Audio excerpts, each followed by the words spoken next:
life comes in different ways for different people. Yeah. Sometimes you think you have mastered it. Other times it knocks you down, but it's okay. But the only way to knock it there, to master it really, is to roll with the punches. Yeah. Yeah, whichever way it takes you. Just say, yeah, this is life. I'm loving it. Hello, you're listening to the Layers podcast. I'm your host, Tayo, and I'm so excited to have you join us on the conversation today. All we're doing is exploring the many layers of our world and discovering the diversity of voices and stories that exist within it. I hope you enjoyed today's conversation and that it adds new and colorful layers to your life. Hello and welcome to the Layers podcast. I'm your host, Tayo, as usual, and I'm excited to have you here with us. Today in the guest seat, we have PMO, a retired general from the Nigerian Army, businessman, speaker on topics not exclusive, but including emotional intelligence, mindfulness, and a father to one of my dearest friends. You may know her as the Frugal Epicurean, and he's here today to give us much needed advice and counsel on the power of being present and a lot more. Welcome to the podcast. Thank you very much. Thanks for having me. It's a pleasure to be here with you. It's really, really amazing to have you here. Thank you. So let's start with getting to know you a little bit. So where were you born? Well, probably the right way to start is probably to start from where you started. Oh, where I started. Okay. Which is to say, I'm here to give advice. He doesn't want to give any information. So, I'm not here to give advice. I think I'm here to explore with you. Yeah. Because fundamentally, nature moves forward, never backward. This is true. The younger generation know more than the previous. So we have to start from that. Both of us are exploring. It's just about life together. Yeah. And you may get it faster than I do.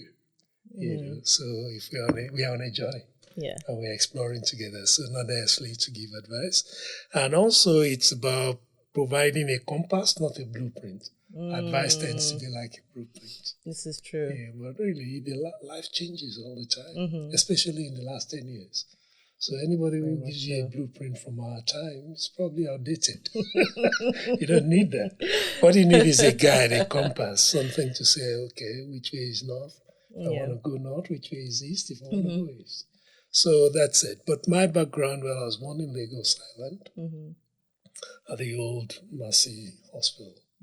As most people in my time were born to my parents.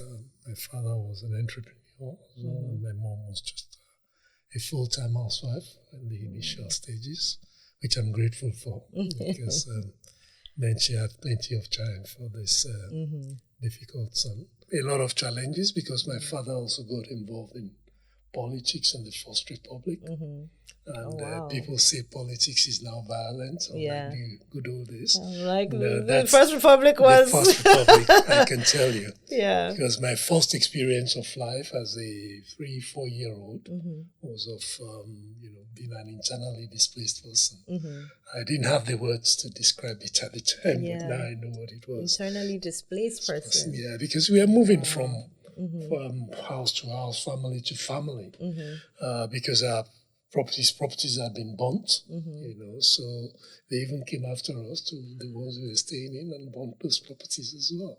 How dramatic. Yes, and young as I was left with my mom. I was the only, so to speak, man around the house when my father was on the run. And he'll probably come sometimes late in the middle of the night and he'll wake us up and say, your father is around, and we'll play with him, and then we'll fall asleep. And he'll be gone by morning? When we woke up in the morning, he was gone. Wow. So he always knew where to find you. Well, he knew where to find us. Yeah. And all of that continued until the military could take over, and then there was some stability. Then he came back and fully tried to rebuild his life, took a job, and resettled his family somewhere else. And that's about it. So.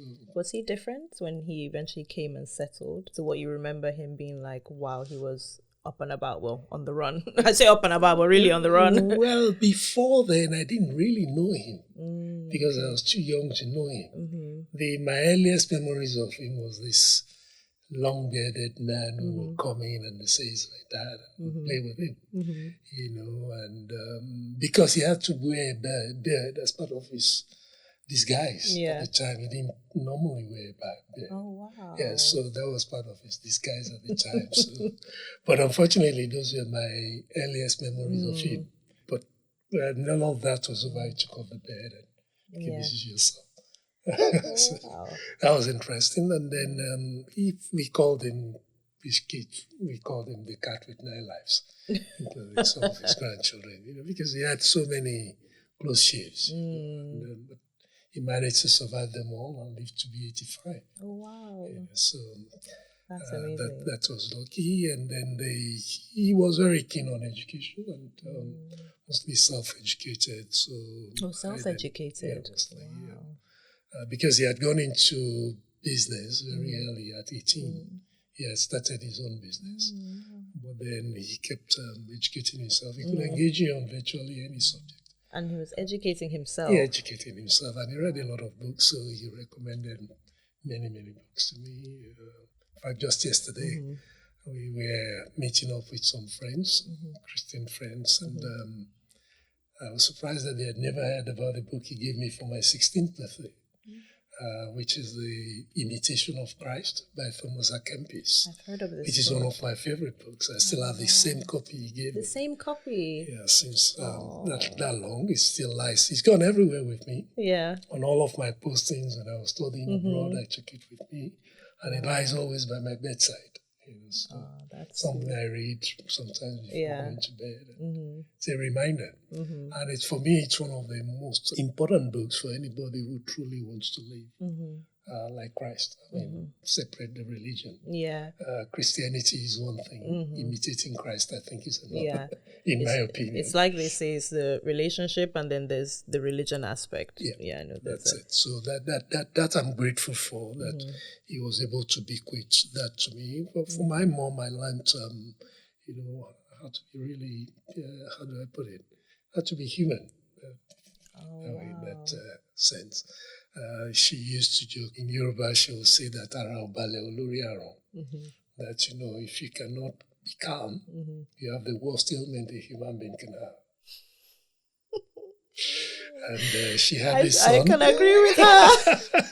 Who wouldn't be calm, and she will make me sit and say, just sit there. I say, I want to go and get my book. Say, no, you're not reading anything, just sit. So you were all over the place, you had to calm you down. Reading many books at a time. Stressing her out. Just sit. And you dare not get up. Just sit. Oh, okay, I want to go to the little. No, you just went. Sit. Just be patient. Finish one thing first before you go to the next thing. So I'm very grateful for that. With hindsight, that was my first as it were experience with mindfulness. That takes us to the point that if before an event and we tend to be nervous, simply because there are thoughts in our head. Yeah. And what we typically do in the program that we teach is to do what we call a minute to arrive. Yeah. And if you're up for it, we can practice 1 minute to arrive now. A minute to arrive? Yes, to arrive properly, which is just a way to let your mind and body be in the same place. Okay. So on the way here, you may have been thinking, will I be on time? Will the trains be delayed? How would it go? All sorts of thoughts come into our head, But with a minute to arrive, you just take a couple of deep breaths together. If you want to try now, yes, please. You just sit in a way that is relaxed and comfortable. Okay.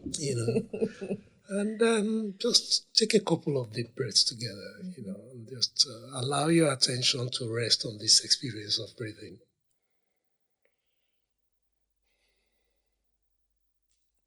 Actually, breathing with the full knowledge that your breath is probably, if I really, it is the most important thing in your life. Oh, absolutely. When I struggle to sleep, I try to be conscious of my breathing, and every time it helps me fall asleep. Once I think about breathing while I'm trying to sleep, it just helps me drift off. That's it. What it does is that it takes your attention away from the circling thoughts in the mind, and you're just there. Yeah. And if you're there, if your body feels it needs to sleep, it will sleep. Yeah. But what keeps us awake are those thoughts in our mind, the anxiety. So as you place the attention on your breath, if the attention wanders, just gently allow it to return again to your experience of breathing.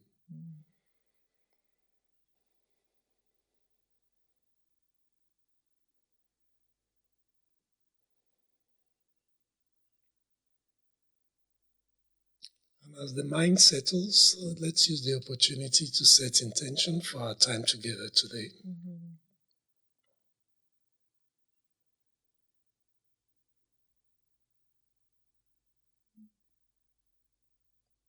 I can feel it very, very calming.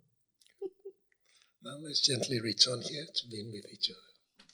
So what intention came to your mind when I said, let's set intention for our time together today?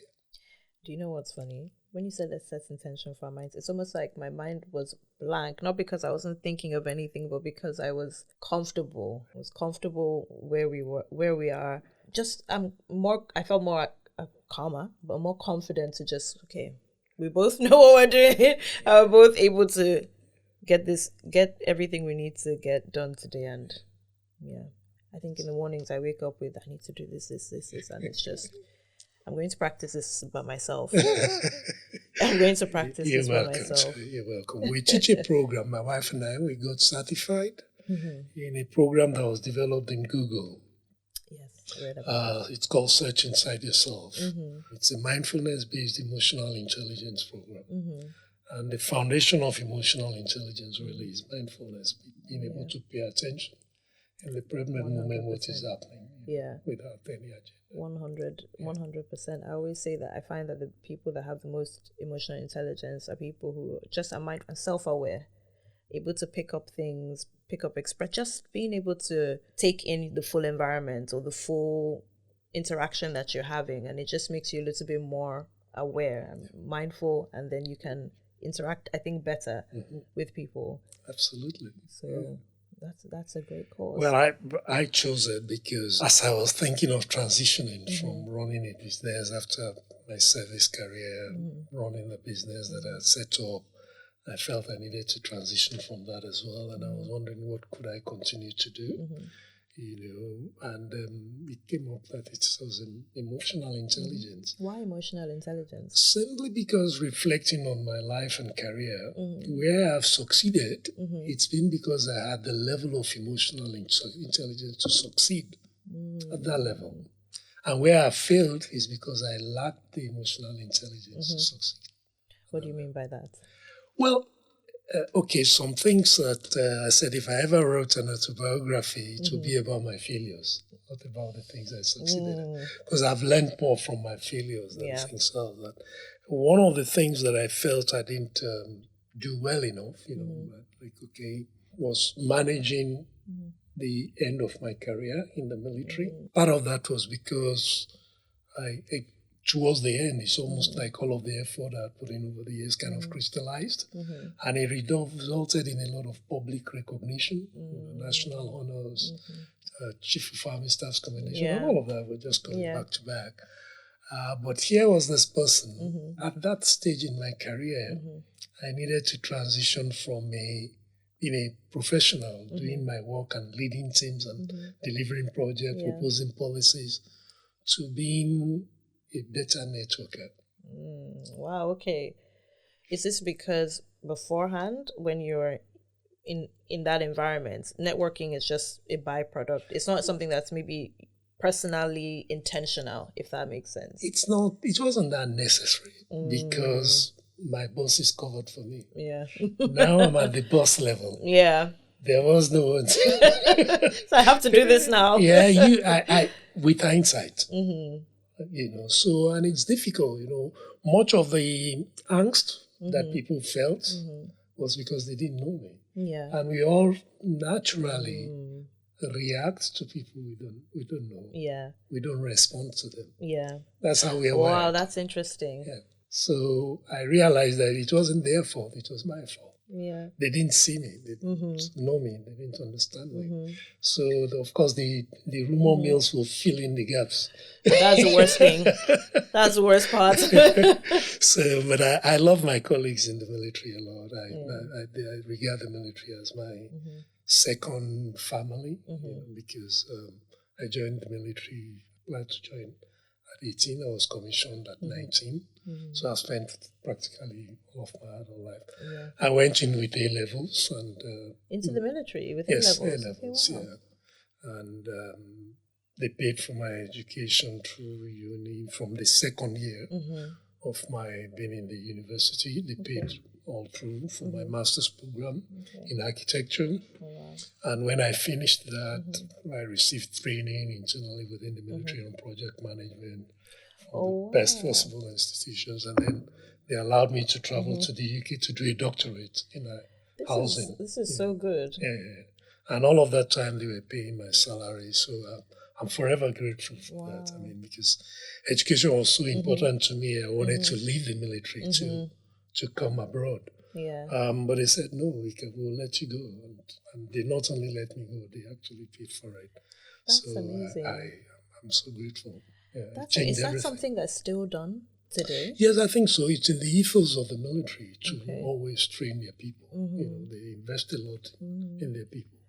You know, I not only studied architecture, I also studied military engineering while in the military. You know. These are a lot of great skills. Exactly. So, and apart from that, the leadership skills they teach you as well, you know, it's just unbelievable. And then some of the habits I picked up from the military have stayed with me till this day, you know, like getting up in the morning, the first thing I want to do is to stretch and exercise. Yeah. It's like getting the equipment ready for the day. Yeah. I always say that once it's similar to what you said earlier, that it's never former, it's retired. I think you can't take it out of people. Sometimes even in a person's countenance, you can tell that they were probably in the military just by their countenance. Exactly. Yeah. But it's strange that I went into the military because growing up, right from those early years, maybe it was my experience as an internally displaced person. I detested violence in any form. Any form. In school, when kids are being punished in my class, I'll be the one crying, not the kid. I understand it. I understand. You know? So when I said I was joining the army, my parents couldn't understand it. You know, they say, what happened to you? You know, and I wouldn't get into fights. I wouldn't do most of those things that boys did. Yeah. My troublemaking was of a different kind. I wouldn't do housework. I wouldn't do anything. I'll spend a lot of time just reading by myself. Reading so many different books at the same time. Similarly to your dad, you're self-educating. Yep, at the time, you know, and even not attending the courses that I had paid for, but attending other courses. How did that work? How did you end up in the other courses? Well, what we were being taught at the time, you know, and my teachers now, if they're still alive, probably crucify me for this, seemed quite boring. You know, to be honest, you know, because they focus too much on the production side of architecture, which at that time, young as I was, occurred to me as being very mechanical. You know, they were focused on how well your drawings were drafted. And I didn't come to university to be a draftsman. To be drawing, and I would have taken fine art if that was the case. So I didn't really enjoy that part of it, and unfortunately it weighed the heaviest in their own weighting system. Yeah. You know, so we had something like ridiculous. 1 year it was total cost load was 18 points, and the design aspect alone had 10 points. So no matter quite a lot. What we did in other subjects. So every other subject carried 1 point, 1 point. So this one thing carried 10 points. Yeah. And it was ridiculous. So I spent my time, tried not to be frustrated. I was running a business in school. I was running one of the biggest entertainment businesses. Oh, really? Yeah. What sorts of entertainment? Well, we stumbled on it actually. It started from A-levels. When we were at the Polytechnic Ibadan. The only place to go and watch a movie was in town. And the cinema was beside the brothel. And I didn't like the whole idea of, you know, walking through there. I was scared of my mom to see. My mom to see. You know, like, this is not a place I want to be seen. No. And I was also concerned about the girls that were going there because the patrons of the brothel, they couldn't tell who were students going to watch a movie from the, you know, so we then my friend and I approached the cinema owner to say, well, look, can you bring this show to campus. Then they had this 135mm. Oh, wow. So he did. We paid him. Initially, he refused. He said, no, he doesn't. I said, well, look, this place is not full. Yeah. We pay you for all the seats. He said, really? Yeah. No, So the next day, we took the money to him. We put the money together to get it to him. And he started bringing the movie to on campus. Yeah. We had a bigger hall. And then we found a way to fill it up. It's so good. Yeah, so we were making more money. All we needed to do was just collect the money. Yeah. He had to bring the equipment, and then you pay him his share. Yeah, and we paid for the hall. So that was how we started. But when we got to Lagos, University of Lagos, that model didn't work because Lagos had many cinemas. So we failed. Yeah. But we then quickly pivoted to live shows. So we started doing live shows. Lovely. So we started to bring in comedians long before comedians were popular. Yeah. We would bring in actors long before Nollywood was popular. Yeah. And they would do 15-minute skits. Oh, wow. And those skits were directed at poking fun at the university authorities most of the time. So students loved them, and the young lecturers as well loved them. So they were always filled up. So we were doing that, but the highlight of that was that in 81, we succeeded in bringing the biggest star on the continent to the university for the first time. Yeah, we brought Fela to come and play for us. Yeah. Wow. And not only that, he played for us for free. He prayed for you. How did you guys convince him to do this? Well, that's part of the strategy. That's a secret. It was very good. He was a very kind man. He was also very well educated, self-educated as well. Very much so, yeah. That's a part of him that many people don't know. Every time we visited him while we were trying to convince him to come and play, he was always reading books. And he would call us and say, look, come and see this thing I just read. Read it out. Yeah. So he was unfortunately, his persona in public was what people focused on. Yeah. But when you listen to his music, you can hear that he is educated and he's very knowledgeable. Yeah. He knows a lot. Yeah. So it was a great experience. We made a lot of money, and then we had the audacity to ask the University Senate to allow us use the main auditorium, which before then had never been used for. Yeah, so we did it for Fela. And it took us less than 10 minutes to convince them. Really? I would have thought that they would have put up a fight. Yeah, because I had a partner who was very emotionally intelligent. I didn't know at the time, but he got us to do the work before the meeting. So we went and spoke to key members of the Senate before we went for the meeting. So this is all part of it. This was where emotional intelligence played out. Smart thinking as well. Even the approach to Fela, and then when we took the money to him to say, we made a lot of money, and said, okay, we should share the money. We said, well, we think he should take 70% and we can keep 30%. Very generous. Yes, my friend, and because he did all the work, he was the star. And he didn't charge us anything to come and play. You just said, get the venue ready. Yeah. Okay, well, I'll come. He said, no, that where you guys are going is farther than where I'm going. Yeah, wow. He said, Baba Ani, tell them to take 70. Wow. And that was it. So that was Ani, his percussionist who also doubled as administrator.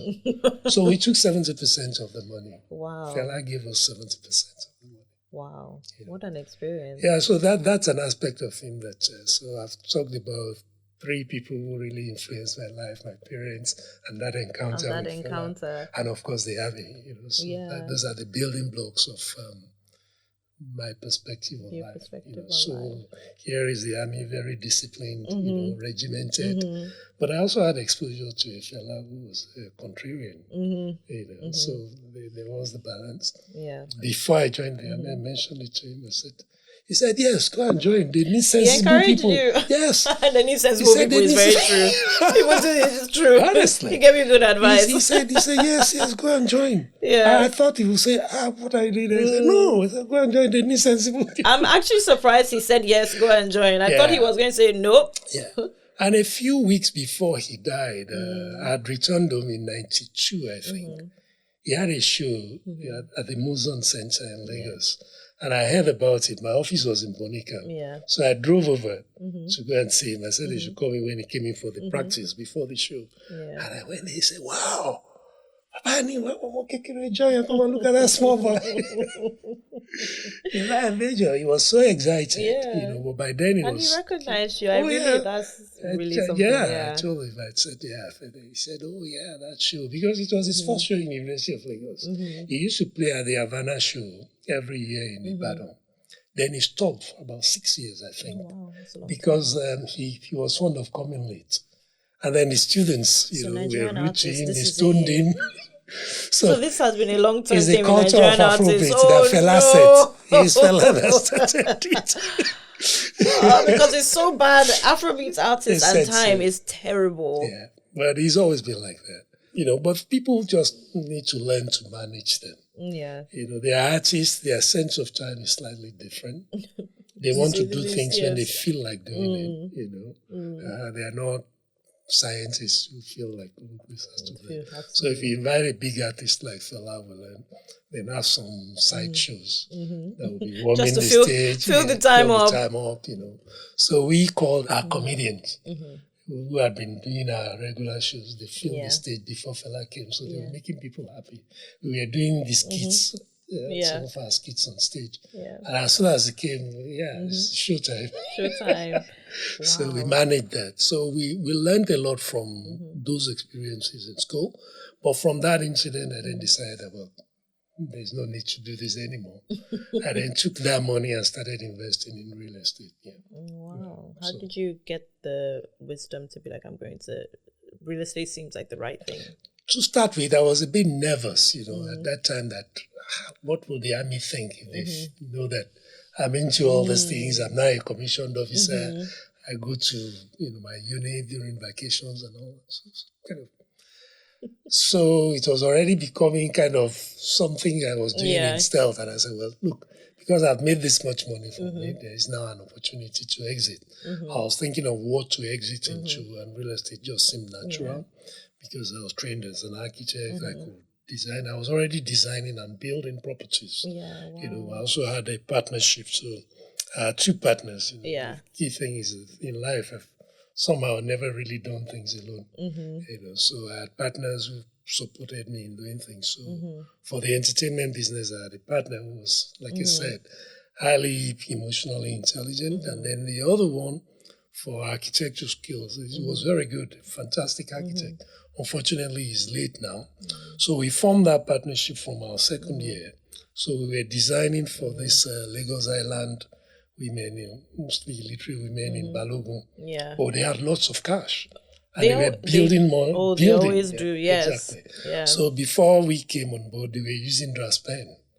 One of them was my brother's mother-in-law. Oh, wow. Okay. And she loved me to be, my son is in university studying architecture. What business have I got using Draspen? Let him do all that. So we worked for her. We also worked for our friends. So you started with people you knew? Yeah, started with people we knew. So we were doing design build with my friend, late Dean. So Dean and I were running that business. So when I went on my military, postings, Dean will continue to run the practice. So he was doing that, ran his own practice. Balancing all of these things together. Because that restlessness never really left me. There's almost like a desire to live life, pack as much as I can into life. Yes. So I've never really done one thing. It's difficult for me to just say, I'm just a student here. Yeah. So while I was a student here, I was doing all kinds of things, taking other courses, studying in the UCL and later the Architectural Association. But I had signed up for another project management training in Reading. Wow. My friend always says, this is interesting because my friend always says that people don't really change. They refine, they get better, but they don't really change. But this is going back to your mom being like, just sit still. Just sit still. Does it happen in your head as well? Because I find that I'm always thinking about something. It used to, until I came across the program I studied in London here. I came across a school called the School of Philosophy. And essentially, they were focused around mindfulness. Yeah. So I learned through them to meditate. And with meditation came the awareness that my mind was all over the place. It's still all over the place, but it's better. At least now I can see it. Yeah. Yeah. And I can befriend it. I can decide what to do with it. The problem was that in the early years of my life, I couldn't see it. And it was a problem. Yeah. It was actually a problem. So listening in class was challenging because people say one thing. The brain is off. My brain is off. I don't hear the rest of it. I relate to this so much. If someone says something, I'm like, I wonder, I'm taking notes, I'm thinking my brain, I've lost half of what they've said after that. So that's why I asked the question. Yeah. Very interesting. Yeah, so the key, for me is that foundation of being present and being emotionally intelligent. That leads to what I feel is the ultimate fulfillment of life. I mean, the way I like to look at it now is that what point is a life that is not present? It's pointless. Yeah. It's a bit like paying to go to a movie.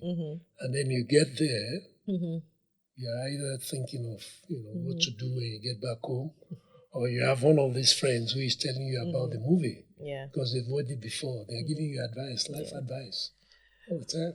Not allowing you to engage life yourself. Do you know, it's so funny because with starting layers, I would read so much and research so much and listen to quite a lot of people's experiences. And then I tried to do that at some point last year. It was almost like mentally and everything, it just shut down. I was like, no, this is just a time to learn and do, and not like, this is nice, it will always be there, but this is a doing thing. You now have to engage yourself, because sometimes those things can be a distraction to make you feel like you're actually moving forward, because you're listening to the advice, you're watching all the shows, you're listening to all the teachings, and you're like, okay, I'm moving forward. You're only moving forward in your head, but actually there's no physical work being done.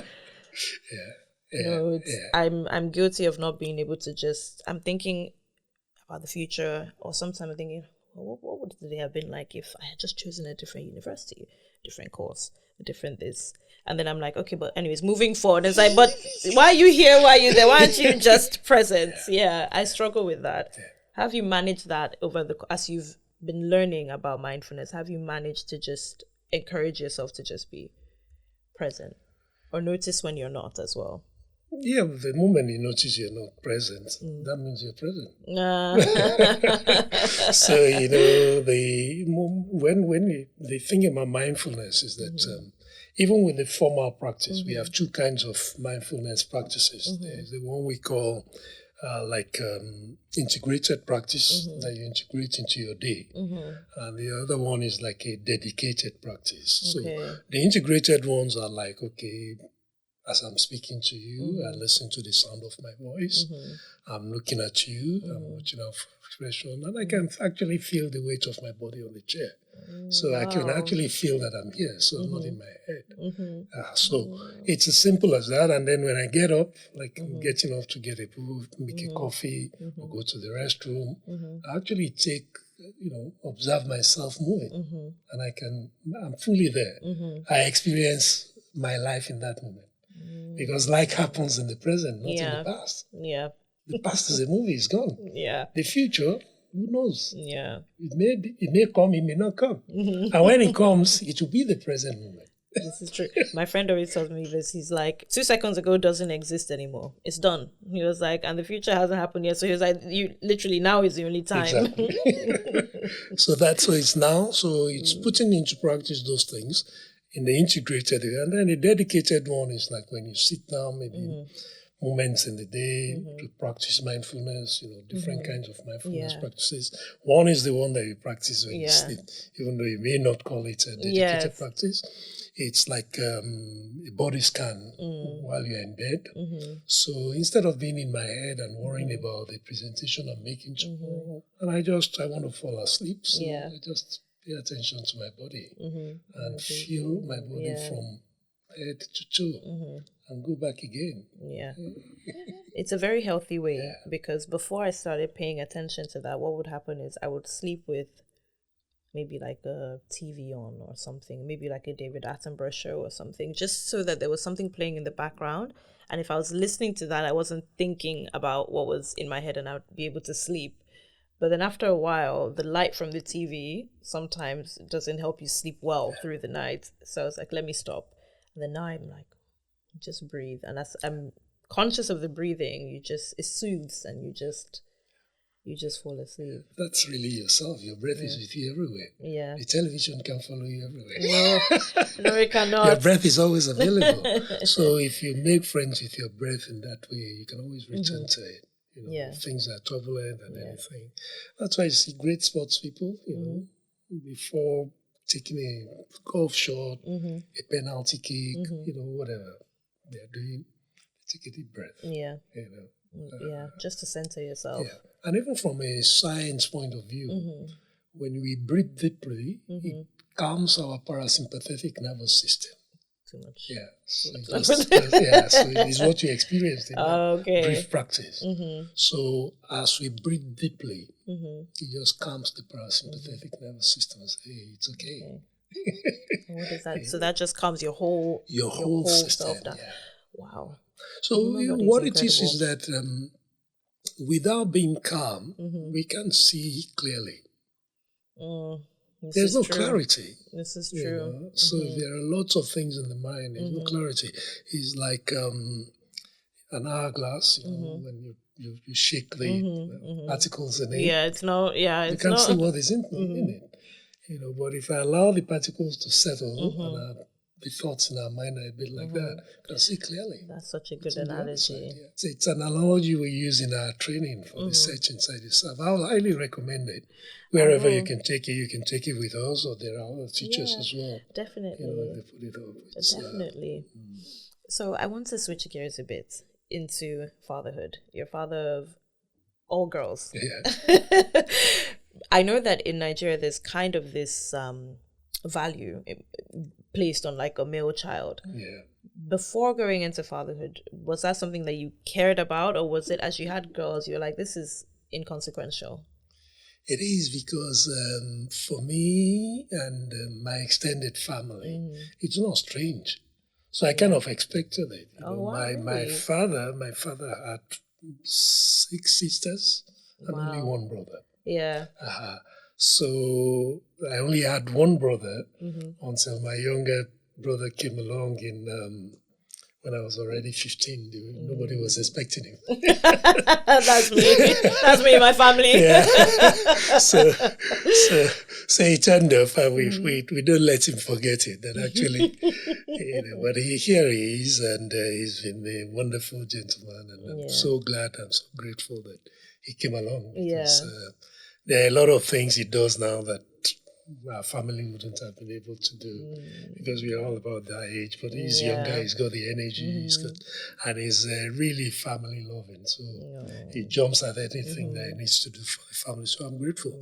So I was raised, by my parents as well as this extended family of aunties. Yeah. My aunties in many ways shaped my worldview of life.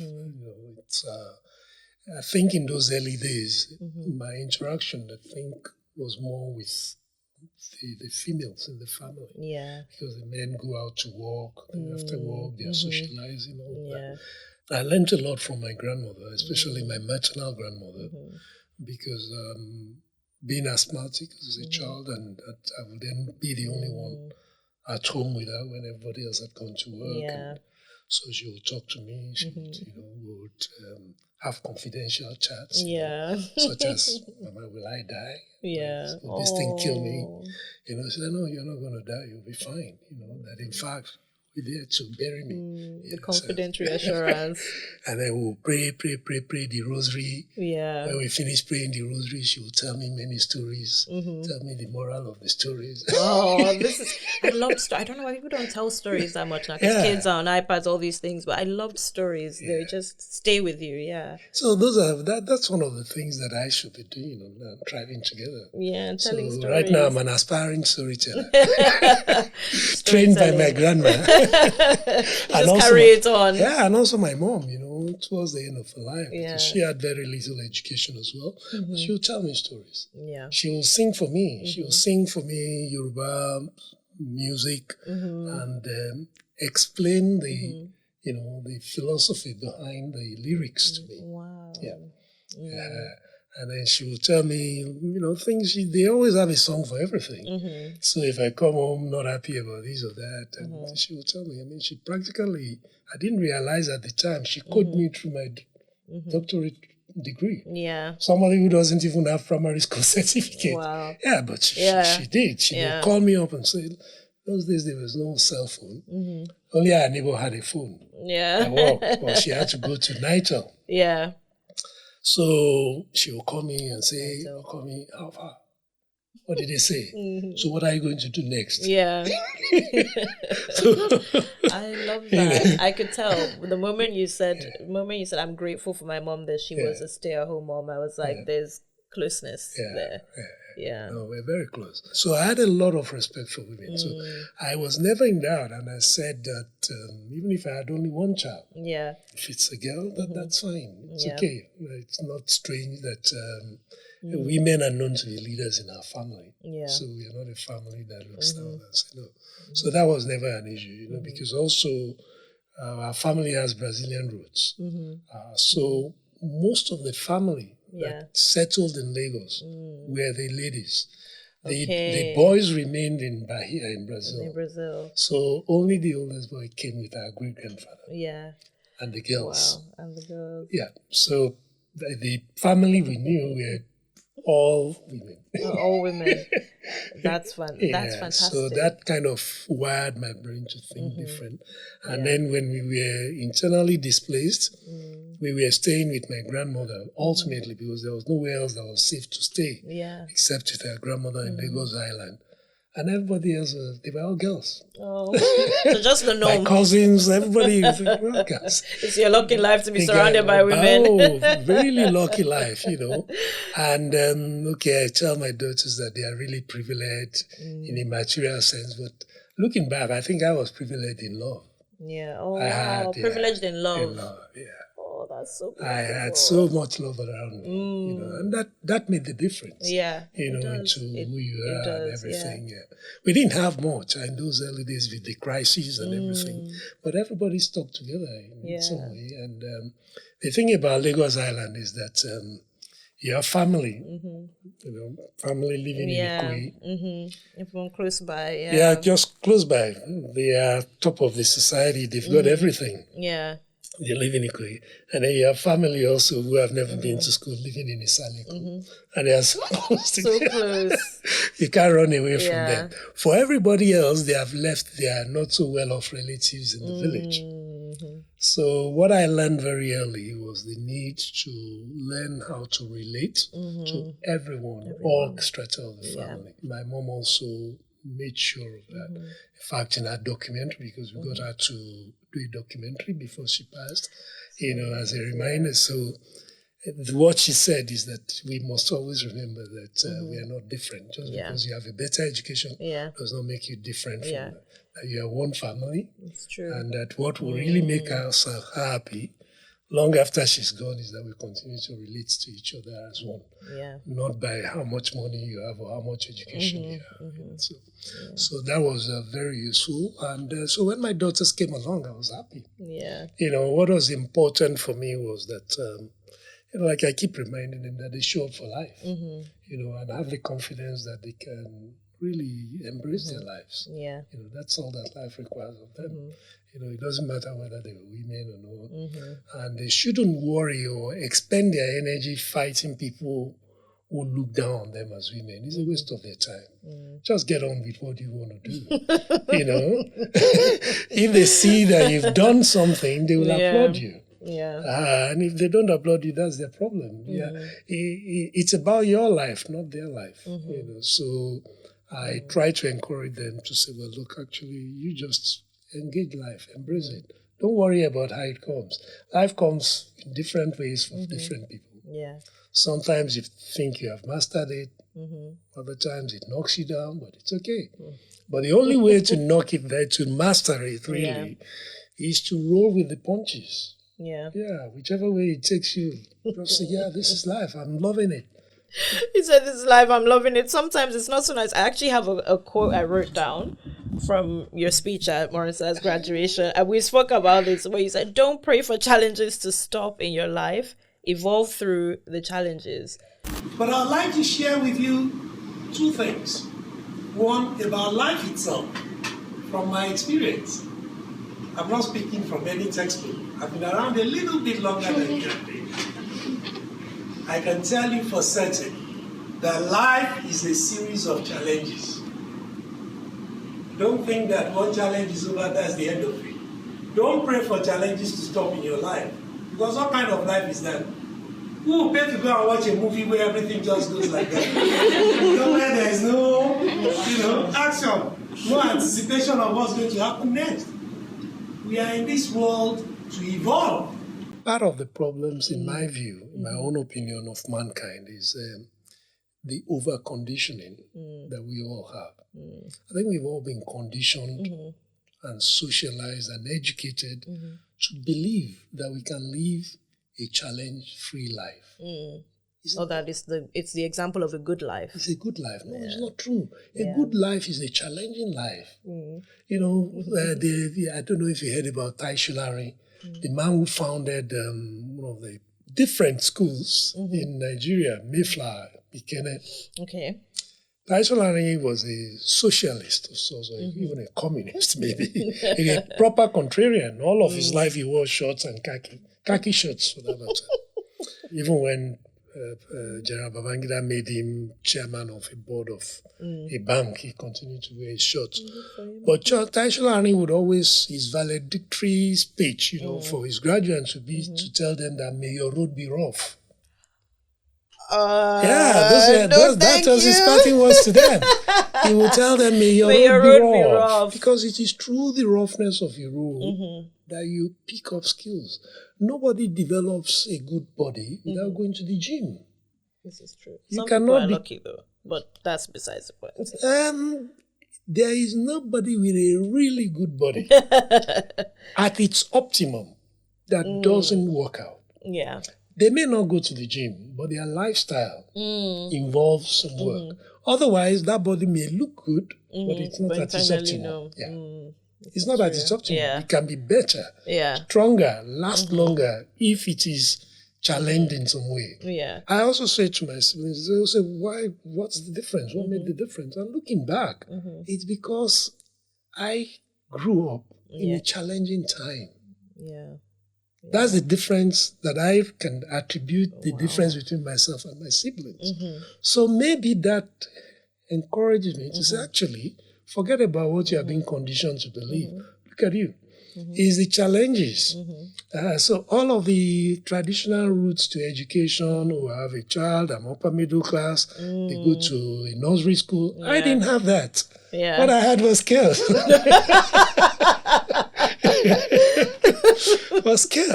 I'm being shuffled from one household to another. Even on the island, 1 week I'm with my maternal grandmother, the other week I'm with my paternal grandmother. My paternal grandmother was Muslim. Yeah. So while I'm there, I'm attending Arabic school. I'm in the mosque. My doing rosary. Yeah, I'm doing rosary with the other one, just less than 1 kilometer down the road. And in that same family compound, there are traditional worshippers as well. Who were my uncles and aunties. So I saw everything. Which in itself was a kind of education. Yeah. It wasn't limiting. I was exposed to everything. So I wasn't conditioned to believe that it's only one way. Yeah. I could see, at least from my perspective, what I liked about each one and what I did not like. What you didn't like. Yeah. Yeah. So it was a good foundation in many ways. Not what I would have prayed for. Yeah. Not what my father prayed for his second son. Yeah. But that was what I got. Yeah. But it turned out to be fine. And even the challenges that I had with my career in the army and all of that, those were, crucibles, that shaped, my future. I wouldn't have been encouraged maybe to look more into emotional intelligence if I did not reflect on why I failed. Yeah, so everybody will look at my career and say, of course, your career was successful, but no, I think I could have done a bit more. But why did I fail to do a bit more? It's because I lack the emotional intelligence. And that's the one thing I want to share with other people, because as I'm teaching it, I'm also learning it. Yeah. It's such an amazing self-awareness. I think sometimes admitting where we've fallen short requires a great deal of humility that is, in a way, kind of a underrated trait, when people can have humility and be like, you know what, this is where I messed up. Because sometimes people don't want to admit that it's someone else's fault. It's the way the world works. It's the government at the time. It's the recession. It's something else other than, could I have made a different choice? The first thing actually in any situation is to look forward to what's my contribution to it. It's a very good practice. What's my contribution to it? How did I contribute to this situation? And let me tell you a short story of how I learned that. In our family compound in Isaleko, just the Tafaji, that's where my father's traditional compound is. So I was attending school in Holy Cross Cathedral, which is a primary school next to the church, the cathedral in Lagos. It's been there for ages. We will walk back to Tinubu Square because that's where that place is. But we were meant to walk in groups, probably about 6 at the time. But then I didn't walk with everybody else. I like to be on my own, you know. So I walked alone. So some rascally boys beat me up and took my money, took the rest of my pocket money. Okay. So when I got back to the traditional family, I went straight to my bigger cousins to tell them what had happened, you know, hoping that they would. So what they did shocked me at the time. But that same day, I reflected on it and said, actually, because these people love me, they must be telling me the truth. They banged my head and beat me even more. Why are you the only person that they beat? Oh my God. What made them beat you? Were you looking stupid? Were you looking easy? You looking stupid? Yes. You know? They said, why? They said, where did they beat you? He said, so you were walking alone? Who told you you should be walking alone? Like, use your sense. Yes. So, anyway, the message, the moral of that story, and I've not forgotten it. I keep telling it at leadership training to say, look, this is where I learned to take radical ownership of whatever happens to me. Radical ownership. Yeah.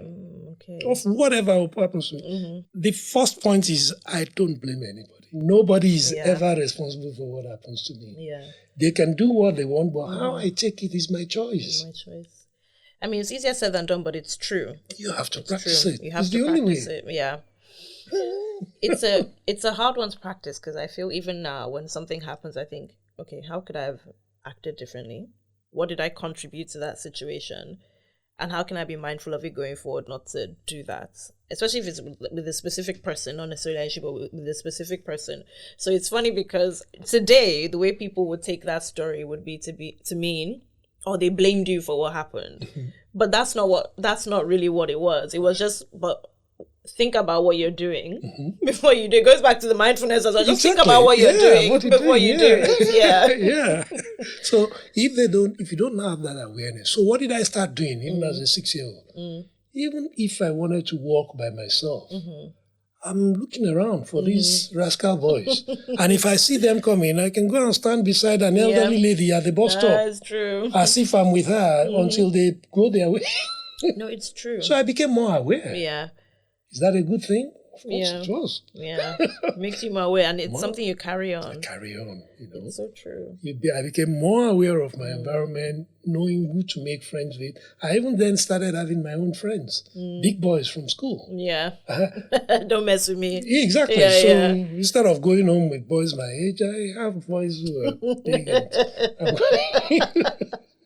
Who'll be the ones to defend you. So when they see them, they already know that's no. Yeah, don't try it. Yeah. So what did he take away? He took away my natural instinct to be a loner. It made me realize that actually I can't do life alone. Yeah. And it's probably a lesson I internalize in everything else. Now reflecting on everything else that I did, I get to somewhere who is going to help me.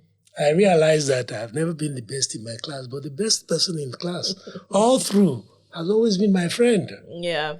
There is no class that I attend where the best in class is not my friend. I'm not talking of casual friend. I'm saying like a real he's good best up. Yeah. You know, so that's it. Yeah. It's intuitive. So say, okay, look, I can't do this on my own. Yeah. So who is better than I am? Who can look after me? You know, and then I contribute my bit as well. I think in every relationship, people give different things within that relationship. One of my friends always says, oh, you're very good at finding out all these little ways. Because if someone is like, oh, we can't go here because it's too expensive, I'm like, what are the alternative ways? What can we do to save costs and come around the corner and find something? She's like, you're always finding all these things. Yeah. And I rely on her mainly because she's more, I will find all the corners to cuts, but not in a bad way, but in a good way that's resourceful. But will look at the detail. She'll be like, did you read the fine print of this thing you said? I'd be like, no. I skimmed through it. She's like, you can't actually do this. And I'm like, you're great at the small details that are actually the big important things. And together we have a relationship that works in creating something that is good. So I feel like people in different relationships bring different things to the table. It's about community. Yeah. Some of the great companies have realized that it's not geniuses that create success. Oh, no. It's collaboration. Yeah. And that's why Google, I think, invested so much in that emotional intelligence program, because this kind of companies tend to hire high achievers. And usually the people who have the least emotional intelligence are people who are high achievers, because they grow up not needing anybody. Yeah, and the validation of the good grades and the accomplishments came to them. Yeah. So there's no need for much else. Yeah. So you now bring them to a workplace where success depends on effective collaboration. Then you have to train them afresh, recondition them, rewire their brain. Yeah, and it's all in their willingness to learn it as well. Because they are high achievers, they will do whatever it takes. They will learn whatever they need to learn to succeed. It's just helping them to see that the new success is the success of your team. Yeah. So you want to create these new products, and we have competitors, even internally. Yeah. It's whoever comes up with it first, then they will be. Then they'll do this.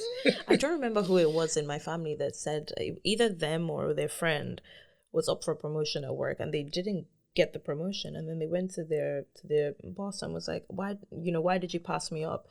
And he was like, because in your appraisal there's a lot of I, and you work in a team, and it seems like you didn't do anything with anyone, but there's a team that got things done, but you didn't include them and carry them along. So he was like, you can't be a one person team. Precisely. I mean, I'm so grateful to the people who supported me throughout my career. They did things that I couldn't have done myself. You know, all of those things like, developing estates in 26 estates in different locations. How many times did I go there? But I had reliable officers who would do those things, and I started a community, a gated community in Lagos on over 100 hectares of land for about 1,000 families while I was still in service. People did that. I wasn't there. I was running my military career, but weekends maybe I show up there, but they got things done. So I'm forever grateful to people who continue to support me in many ways. And my first point of support is my family, because they are there. I'm always, they may not like it, but I'm always offloading stuff to them. So you do that. I can understand their plight. I understand it. So, but I insist on it to say, hey, I can't do it by myself, so you help me. If you need help, call me. Yeah, I will give advice, but that's your task. Exactly. So I enjoy that, collaboration and support from family, friends, colleagues, So the first step really is if I have a project like already, I had a 30-minute conversation with you thereabout on Saturday. And I've learned something new. You said you're going to share something with me. I can help with my podcast. That's why I like hanging out with young people. You learn something new.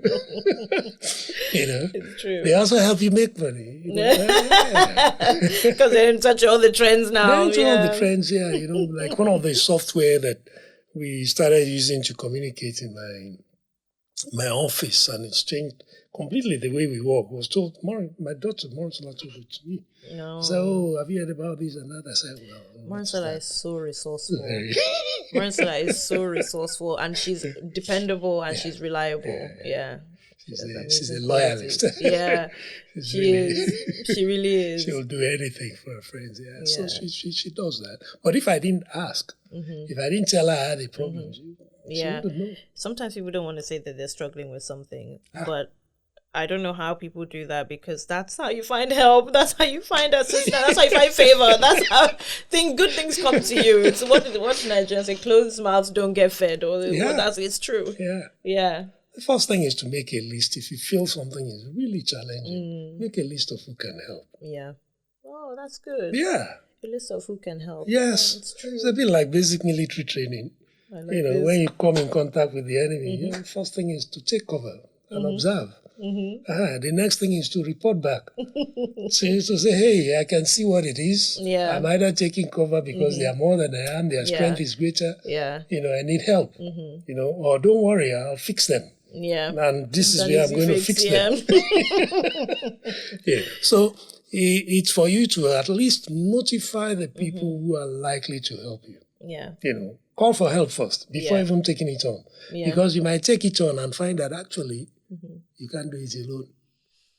And so when you find that, it might be a bit too late. Too late. Towards the end, where you're like, oh, I should have just asked for the help instead of being here. Yeah. Yeah. So even in a joking manner, I could tell my friend to say, you know what, I have this thing I'm going to go for. Really? Your friend might be, are you sure you can do that on your own? Yeah. But because they know you might need help, they've already prepared themselves to move in. Yeah. But you didn't tell them anything. They might be somewhere else entirely when you need them. It's true. I also think that a lot of people don't always know the full length and breadth of a person. I was speaking to my friend the other day, and I was like, oh, we're filming something. And I said, oh, in journalism school, I learned that you should always start whatever you're filming with your mouth open. She was like, you went to journalism school? I was like, oh, yeah, like it feels like, I did a long time ago. But if she had a question, she'd be like, oh, no, she's in advertising. She might not know this. But you never know the full length and breadth of someone's experiences and where they have tips and tricks that can help you. Yeah. And why do we not get to know people? Have you ever pondered on that? Why don't we get to know people, really? It's an interesting question. I'm trying to even think of myself. Why don't I get... to be honest, in fairness, personally, I'm always curious about people. I can have a conversation about anything with anybody. I'm just like, once I'm interested, I am. So that's an interesting question. What's your take? I think you've put a pointer there. Curiosity. So if I meet someone new and I say, oh, hello, how are you? And we start to talk about, something topical that has nothing to do with our lives. Just small talk. Or we talk about the weather. Or we talk about what's topical now. I don't even know. I don't watch the news most of the time.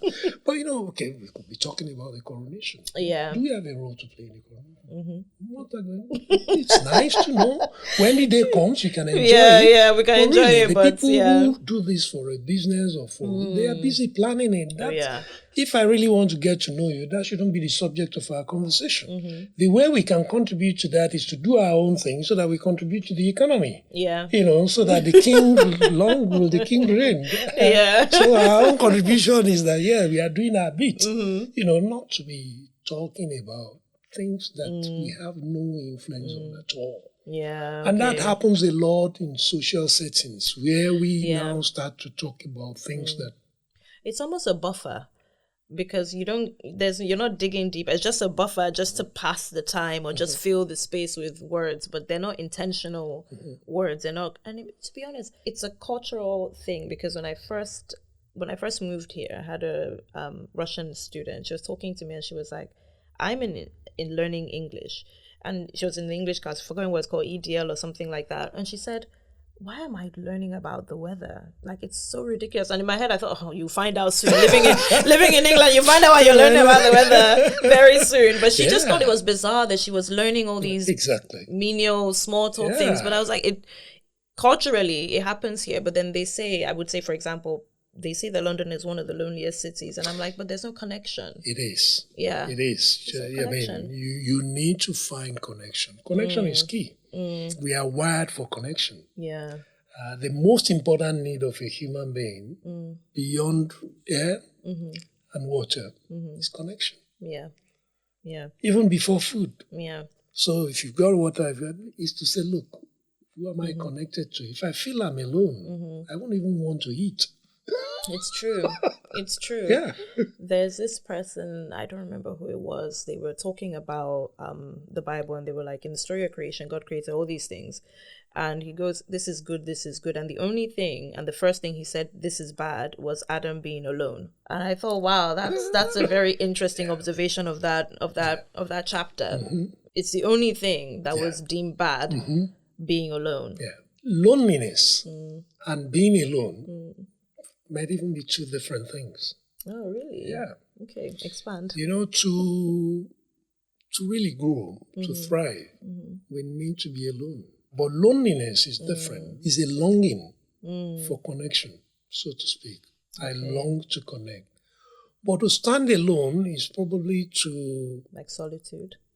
It is solitude, but it's solitude that allows you to see things exactly as they are, not as you are being persuaded to believe they are. Yeah.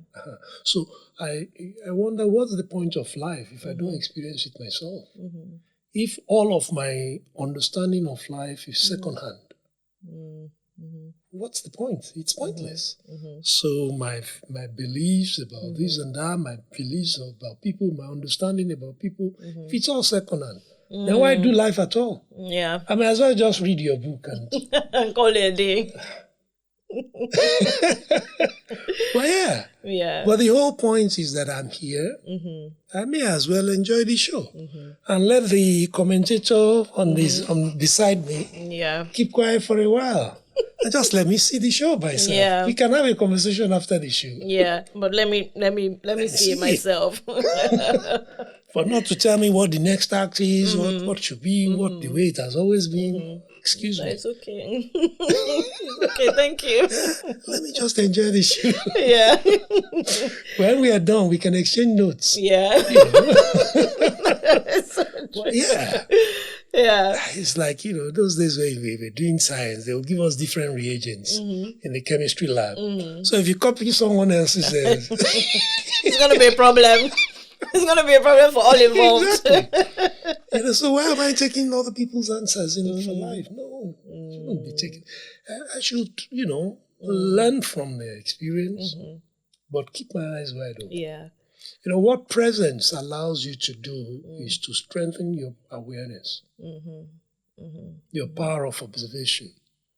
And gradually, that awareness becomes what a very great teacher of mankind described as choiceless awareness. Awareness, just being aware of what is without preferring one to the other. Yeah. And which is the foundation for effective decision making. Yeah. And if we claim we all want to live to a ripe old age. Yeah. Everybody. I pray to live. But daily, do we really live? Or is it the fear of death that makes you want to live long, as opposed to living? Or even, the fear of death or the perception in society, in most of our societies, especially where I come from. And in my experience, people believe that those who attain old age must have done something good in the eyes of God. It's not like that, too. It's not like that. Yeah, but that's the belief. Yeah. So people hide their illness. People are afraid to die so that the whole world won't think that they were bad. That's why God took them away early. Yeah. Is that true? No. 2023. We still hold this kind of beliefs. So the individual then needs to step back from that conditioning. That's where the aloneness is useful. Okay. to say these beliefs that have been offered to me, are they really true? Yeah. Can I get a chance to actually experience something by myself? You know, what challenges do for you to go back to that quotation is that they give you varied experience. So you can say, I've been through that before. I know what that is. Yeah. So I don't need you to tell me about it. Yeah. Yeah. But if I've not been challenged, I become a trust fund baby where all my needs are met. Yeah. I've never had to deal with a difficult boss. Yeah. You know, I've never had to take public transport. Yeah. Those life experiences, they help you actually be better in the community that you're placed in. So, for example, 2020, 2021, I was out of a job and in lockdown. And now, before then, if someone said, oh, I'm looking for a job, I'm like, I know that's very difficult. Like, I'm sorry. Now, if someone says I'm looking for a job, I'm like, I'm so sorry. Like, what do you need help with? Like, are you okay? Like, how's your mental health? Like, are you worried about your finances? Like, I'm like, how can I help and support you? Because that, where I'm coming from, no. So it makes you, I think it makes you a better companion for someone in life. Not in a romantic sense, but a companion through life. Yeah. And really, that is what brings, in my view, fulfillment. Knowing that you have done this journey with other people. You know, nothing is as satisfying as seeing someone who benefits from their connection with you. Yeah. You know, to say, oh, even they spend 5 minutes with you, they had a nice chat, and they're happy, you're happy as well. So the challenges need to keep coming. We need to develop an attitude that says, hey, almost like military people to say, so long as I'm ready for the bring it on, that's why I'm here. Bring it on. To approach it more head on with less fear. Less fear. You know, if there's a real wish that I have that Thrive Together will do, is that Thrive Together will help us build a tribe of a fearless generation who know that fear, zero fear. You know, like Fela said, fear not for man. That's what the title of one of his albums. Fear not for man. Yeah. Fear not for man. It's an instrumental. He didn't say anything. Yeah. But from the music, you would actually sense it that you are bigger than this. Bigger than this. Yeah. So today people say, feel the fear. It's okay to feel fear, but do it anyways. I went skydiving last year. Even hanging off the side of the plane, my eyes were closed, and I kept, at that moment I was like, there's no point, like I can go back to my seat, but I'm at the edge of the plane, so you have to jump. And when we dropped, nothing can prepare anybody for this. Someone can tell you, oh, you free fall and it will be crazy. No, nothing can compare you for that feeling. Yeah. Before the session, we were watching a safety video, and they were like, the person delivering the video was like, feelings that you might get after you skydive would be more confidence to go about your day, feeling like you've accomplished things. And in my head, I'm thinking that's quite far-fetched. But then there's some times where I'm afraid and I'm like, you jumped out of a plane. Like, whatever you're afraid of, you can accomplish it. It didn't mean that when I was hanging there, I wasn't afraid. I was like, this is beautiful and amazing. But I was like, one wrong move. Exactly. This game is over. Yeah. But even with layers, I feel sometimes when I do it, I think, oh, I'm free falling. I'm afraid, but I'm doing it and I will land. And it's okay. It's okay. Yeah, it's great that you had that experience. I think that what is useful then is to ask yourself, what exactly am I afraid of? What is the root of this fear? You know, it's nice to learn to start, as you become more aware and you practice being present, what will be more important to you will be to deal with the roots of matters, not their symptoms. So you deal with the causes, not symptoms. You know, so I feel fear, but what is the cause of my fear? So why am I fearful that I'm doing this? Okay, maybe I'm fearful because people might think I'm not good at it. People might, hassle me over it. I might be seen as a failure. So typically it's about the ego. It's about self-perception. But one of the ways that we can deal with that, ultimately, is that there is no ego. Yeah.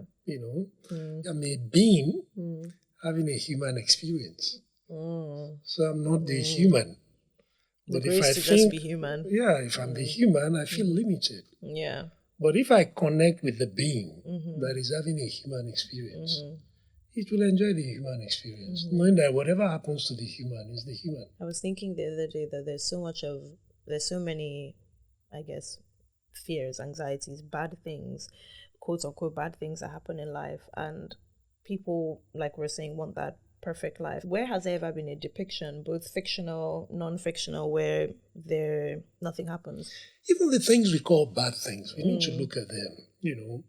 Really bad things happen in life, I understand. But from every bad thing, you can take strength. I believe this, it's a challenge. One of the earliest challenging things I went through with my mom was when she gave birth to my first younger brother. That must have been 1966. My father was still in hiding. So just before the military coup. So Idowu was born and I was overjoyed that finally I have a younger brother. Yeah. I was only 6, but I've been looking forward to this. So they brought him home to my grandmother's house. And he died 6 days later. No. Yeah. The day they were supposed to name him was the day he died, right in front of us. And we were all there. And it was difficult, not having my dad around and everything. So very quickly, I had to forget about my own pain and be there to support. Wow. Because my mom was strong. It was probably the first time I saw her cry like that. And I was wondering, And then what made it even more difficult was that they would put her in a room and then the women would be talking about what happened in my presence. Because it was a very small space. Yeah. There was nowhere else for them to talk and they wanted to. So they were talking about what actually happened, how it happened. And, so difficult, just playing and playing. So we went through that, but looking back, it formed part of preparation. So I couldn't say to myself that I haven't experienced death before. So the complete fear of death became insignificant. My brother died. He wasn't my younger brother. Only for 6 days. But he died. Painful regardless, so what makes me think I can't die? Yeah. So there is no feeling of invincibility very early. So if anything, the gift that my late younger brother gave me was letting me know that even my life is for a time. His was only 6 years. 6 days. I was 6 at the time. Oh, wow. But he prepared me for the years ahead to say, hey, don't be worried about your life. Wow. It's a gift and it can be taken away at any time. And as my mother would like to remind me, says it's Olojo. What does that mean? Olojo means the owner of the day. That's the way Yoruba people refer to death. The owner of the day. It's true. Yoruba people are so, the way they put words together, is so beautiful. It really captures it. It's true. Ojo is there. And that Ojo is an important day. The owner of that important day is death itself. So the human being, they have a proverb that says the human being is planning to do things in 6 years or 10 years. But Olojo knows that he doesn't have more than 10 days.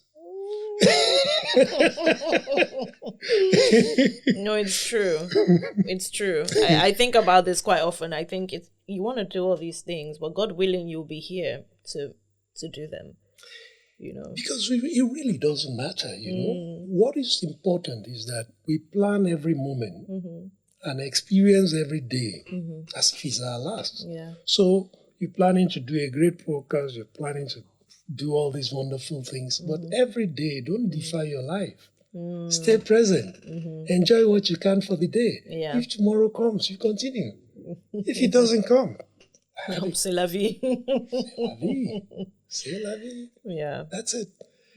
But to keep deferring our lives to say, oh, when I get this, I will be happy. I will be complete. No. Yeah. No. Today. Yeah. So before you go to bed, you want to make a list of what to do tomorrow. Make sure the first thing on your list is the thing you are going to enjoy tomorrow. Oh, okay. I don't go to bed without doing The that. first thing is what you're going to enjoy. Enjoy tomorrow. That's a good one. And then for me, because I like food, little wonder that the frugal Epicureans, we like food in our family. We got it from my mother. So she loved food and she used to cook, she used to sell food. I'll also put where I'm going to have a good meal. Oh, really? I like that. So what will I enjoy? When am I going to eat a good meal tomorrow? And then every other thing follows.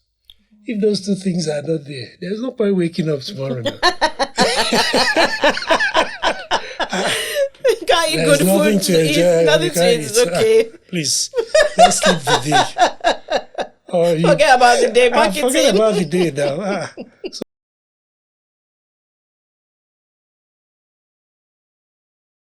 Are nice and everything, but hey, we are here to enjoy this beautiful universe. Yeah. And it's beautiful in every way, regardless of where you are. You know, sometimes when people engage me in talking about the weather, so it's so rainy. I love the rain.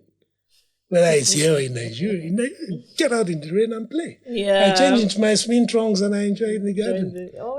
If it's not too cold here, I step outside and I enjoy it as well. You know, I like the light drizzle. That you know, the rain doesn't really come in torrents. Yeah, it's like it's spitting. The British rain is should I use an umbrella? Should I not use it? Exactly. It's doing something. But if you stay long in it, it can make you miserable. Yes, it's true. It's small, but the longer you stay, you're like, this is a lot. Yeah, so it depends on your perspective. Nothing is good or bad in itself, somebody said. It is the mind that makes it so. So I could have looked at the death of my brother, that this was the worst thing in my life. Everybody else has a younger brother. How come I don't have a young brother? There's no time for that. Yeah. It's just a lesson that, okay, this is part of life. It's inevitable. It may happen to me. So all of the things I need to do, quick. While I still have time, let me do it. You know, especially the things that don't require a lot of time, like showing love. One of the, I think there was probably where my relationship with my mom even developed even more, because I felt I needed to let her know that this son really loves her.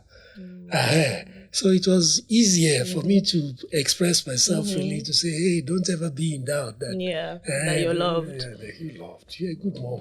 You know, he died, it wasn't your fault. You know, it's nothing to do with you. Kind. Because you say maybe there was something she didn't do. It's nothing to do with it. Yeah. Look at me, you've kept me here. Yeah, you kept me here. You're fine. Yeah, you're fine. So the opportunity to do that, to move beyond our pain, I think one was lucky to have had that opportunity really early. And then the lessons from that, the reflection, and then to stay, you know, as a guide for life. Yeah. Just like the experience with the bullies, you know, became my way of doing life, to say, hey, don't go alone.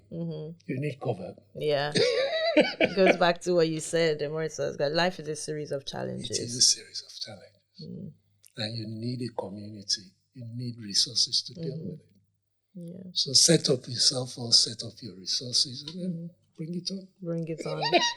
Once you have everything you need, then it's okay. You'll never really have everything you need. Yeah. But once you know your sure resources, you know, the friends who are always there for you, your own strengths, bring it on. Go. Let's go. Some of my bootstraps and let's go. There can only be two outcomes, or three. I can either win and move on to the next challenge, or it defeats me, but I learn from it. I've won, I've lost, but I've learned. Yeah. The learning is the third one. Yeah. And that's more important. Yeah. We learn more, we grow more from the ones that knock us down, not the ones who win. This is true. Yeah.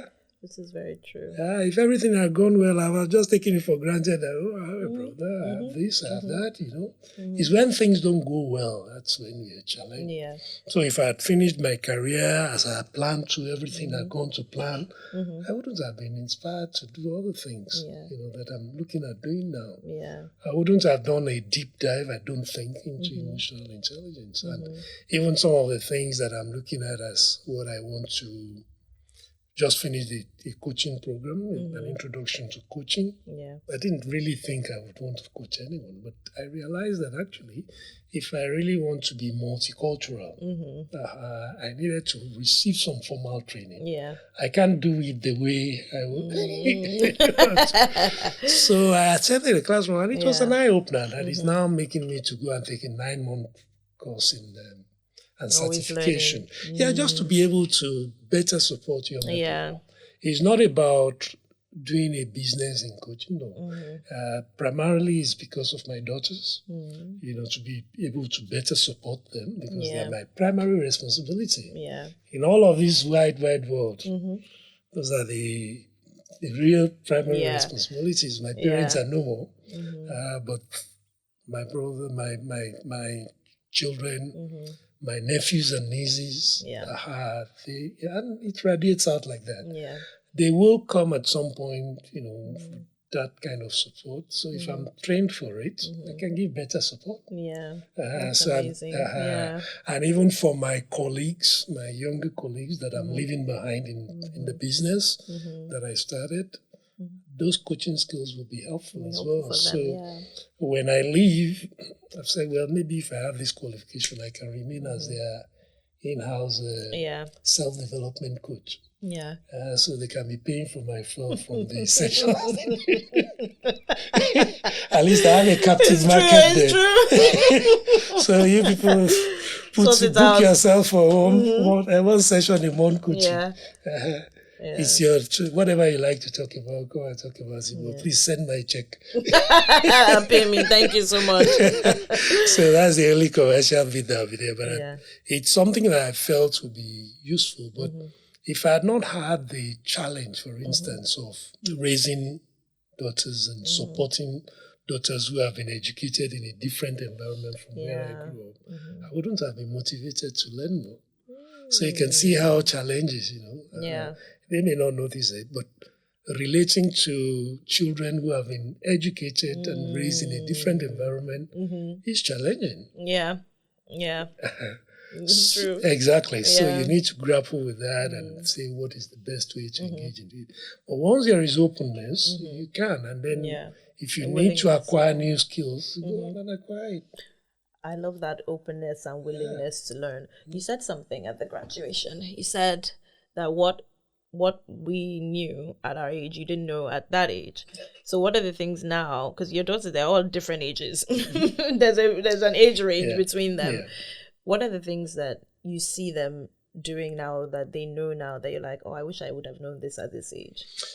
To start with, as human beings, there is no denying the fact that they have evolved, in terms of perception, how they perceive human relationships and their understanding of the depth of human relationship and how society works. They have a better understanding of it, partly because they have a lot more material available to them. For example, when we were growing up, what are the movies we watched? Cowboy movies. Bonanza. They still have some of those, but So the quality of entertainment has got better. The storylines in the movies are better. Technology has even made it better. So they pick up things that we never had a chance to pick up. And they now learn from multimedia. If you wanted knowledge at the time, the only place to get it was a book. Later on, they got Redivision. Did you hear about Redivision? No. Redivision? Oh, you're in broadcasting. You should Google Redivision. Redivision was the grandfather of the radio. Oh, really? Yes. It has only one channel. It's a box. So you get the box, you switch it on, it's on one channel. Wow. The Yorubas call it Asoromagbesi. Keeps talking, no reply.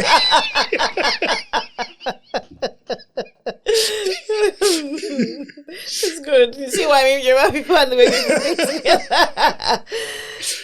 So the Redivision was there, but my grandmother had one. So only one channel. One channel. And if it's just boring that day, it's just... That's it.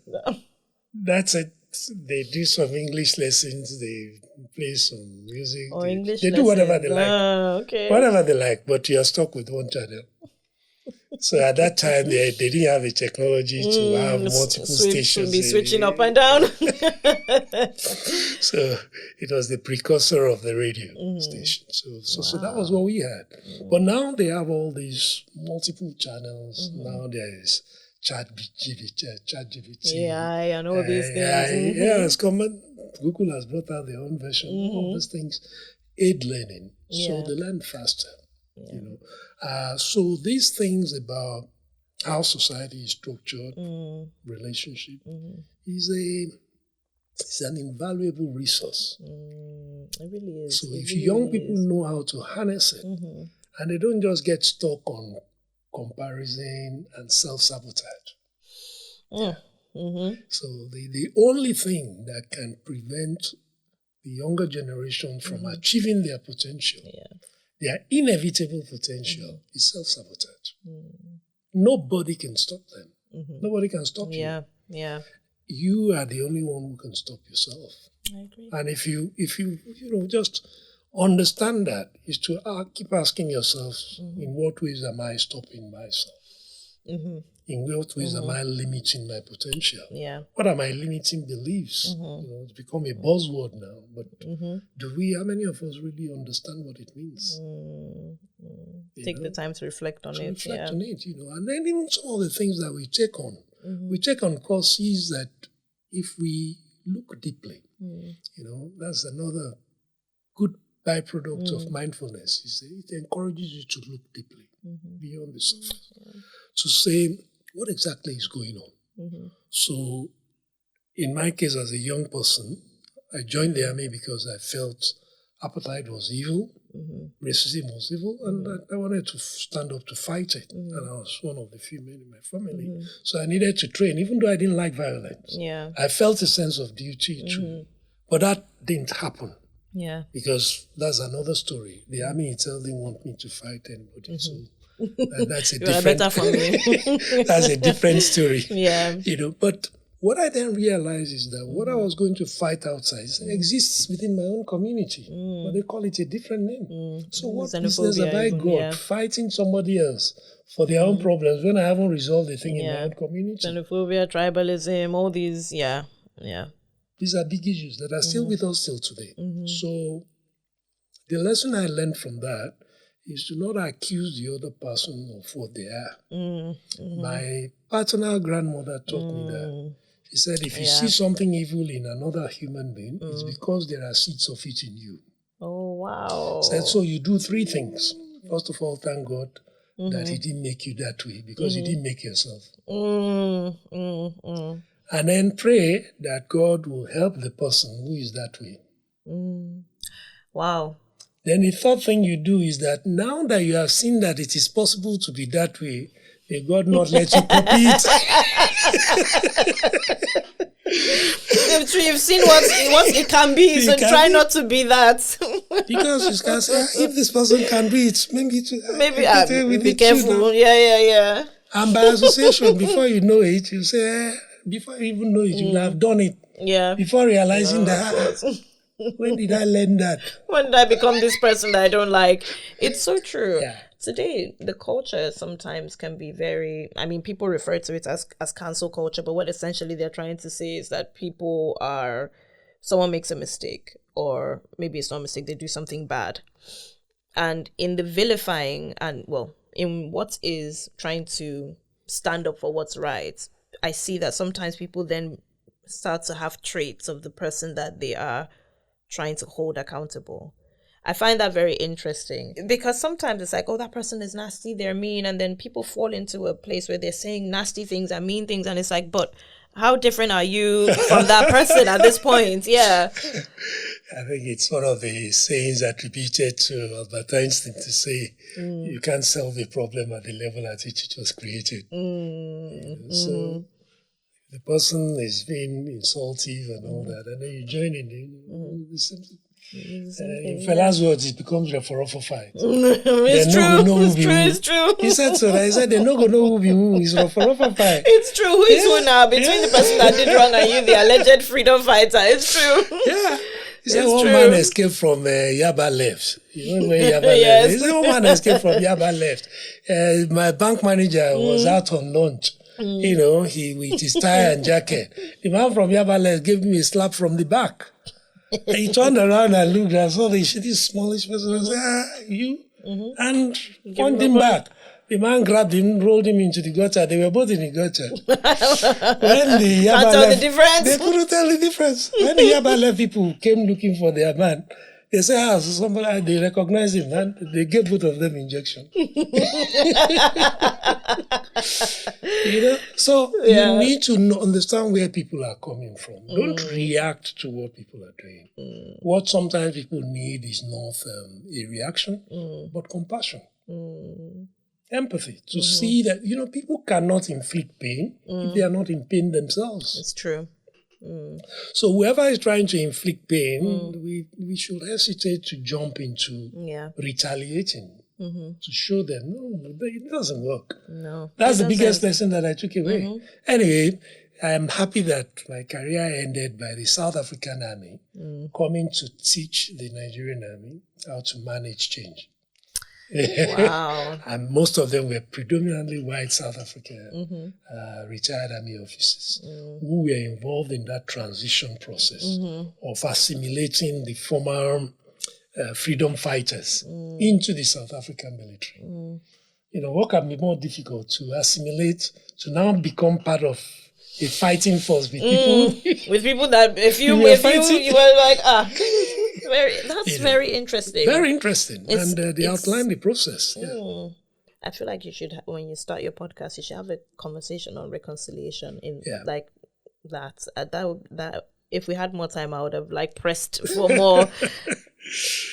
So how are we doing for time? Yeah. How are we doing for time? You see, I'm lost in the time. We are. Wow, we have 10 minutes left. Yeah, that's fine. So what would you like us to cover in the remaining 10 minutes? First of all, thank you for being here, because I've really enjoyed this conversation. I've been lost in the conversation the whole time, enjoying everything, and you've threaded everything together so beautifully.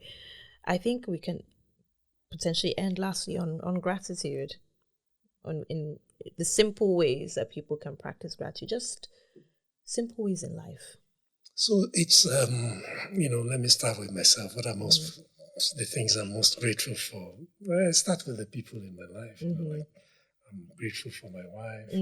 I'm grateful for my parents. I'm grateful for my daughters, because I'm grateful for my extended family, my nephews, nieces. They are my immediate support net. They are the ones who made me who I am. I'm grateful to the Nigerian Army. You know, whatever challenges they have made. No. There's no family relationship without challenges. You know, I'm forever grateful for everything that they did for me. You know, the opportunities they gave me and making me who I am. So it's essentially about not seeing what is not working in a relationship. Okay. Gratitude is about being grateful for what works, because the inner critic that sees what is not working cannot bring more. It can only bring more of things to criticize. Cannot bring more of positive things. You know? Nobody does their best work. Nobody performs better by being told they are not good. It's true. You know? So the people who are already contributing immensely to my life, you know, what would my life be without my daughters? I don't know. I'm here because of one of them. So if I didn't have a daughter, well, I wouldn't have this opportunity. You know? And then I wouldn't have learned some of the things that I've come to learn now. So it's people understanding that it's not about the big things. And it's not about perfection. Nothing is perfect in life. Life itself is intrinsically diametric. For everything that is positive, there is an opposite. Something that is a strength is likely to be a weakness. Yeah. inevitably. So we need to understand that about life and about people and about our circumstances.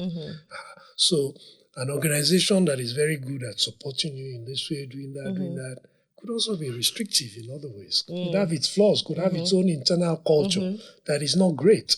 But I cannot resolve or help them overcome that issue if I start to criticize them. Yeah.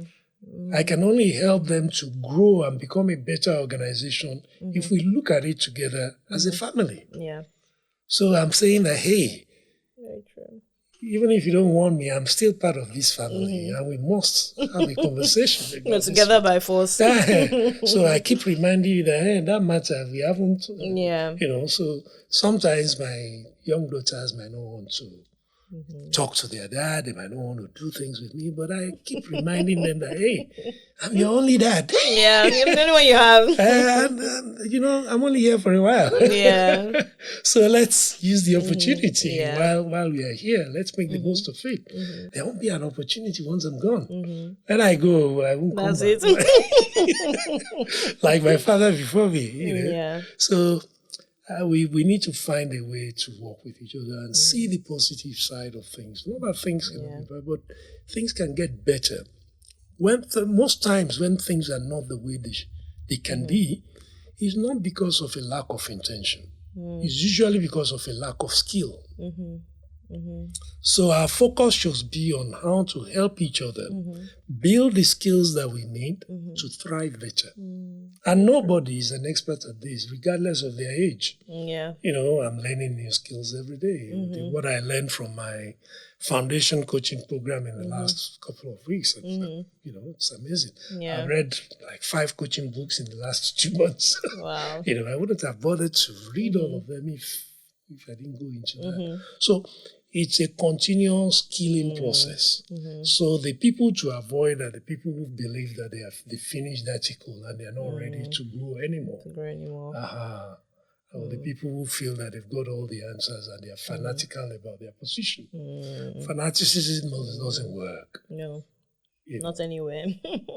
Well, but some people find it easier, because I can say these are my beliefs and I hold on to them. Yeah. Don't even try to. Don't attempt. Yeah. For those people, the show has ended. They already know the outcome. They've been told about the show. Yeah, the show is over. The show is over. Yeah. So why even sit there? What's going on? What are you still doing here? Let's call it a day. Well, something like that. But we have loads of them who carry over all of these ideas. But even those people used to say, what are the best ways that we can help them to shift ground, to start to see things differently? I don't take for granted that seemingly chaotic foundation that I had. In many ways, it's probably shaped this openness that I have. If my parents hear me say this, thank God they're good, is that growing up, the people that, if we are talking in terms of religion, the ones that I admired the most were the traditionalists. Why?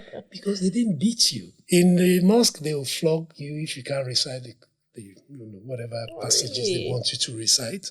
In church, it's the same thing. You have to be there on time to learn catechism. Everything was very structured. And even as a child, you were expected to be at par with your, even if you're an absent-minded child. The worst, yeah. But these guys, these traditionalists, everything is okay. In fact, their attitude was that they respected younger people more.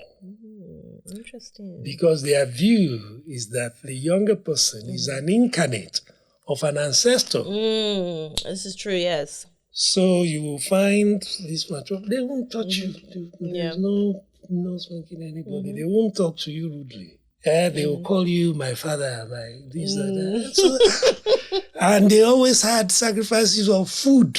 This food. So there was always food involved in their ceremonies. Yeah. So why won't you like them? They were more likable than all these people who look very serious and made us think that this whole world is one place where, but these guys were full of in their worship was full of dancing, music, and all of that. So that was it. And so you should be grateful for whatever circumstances we have in life and trust that it is shaping us for the better. Yeah. Thank you very much for being here. That's a lovely end to our conversation, which has been nothing. I know you say it's not advice or counsel, but it's been very inspiring and insightful.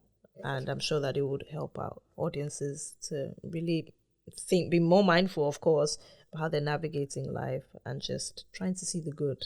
And hopefully it gives people that energy to approach life with more confidence and more strength and less fear.